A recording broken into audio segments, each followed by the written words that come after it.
very little to do with injustice. There are more blacks in prison because more blacks commit crimes. It's a tragedy. Who is dying to get blacks into prison? Who exactly? Whites? Whites wake up and think, gee, how can we jail another black? I'll bet you there are many blacks who think that way. If you think that way, it's because you want to think that way, not because it's true.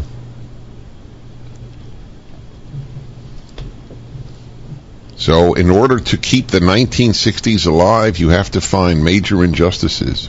Dr. Martin Luther King Jr. is being overturned because people have to show a picture ID when they vote. I do have another belief why the Democrats, not necessarily the black Democrats, but Democratic Party is so opposed to this. They really do know there's fraud.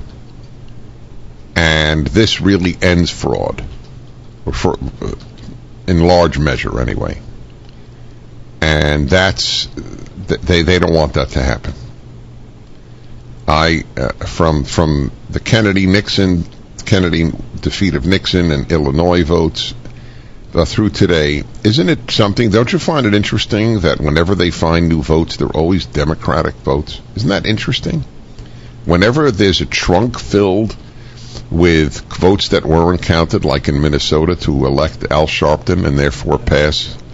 I'm not Al Sharpton, Al Franken. You know what? It doesn't matter. The names differ. Anyway, to elect Al Franken, they found Democratic ballots, right? Right. So this is what you have to do.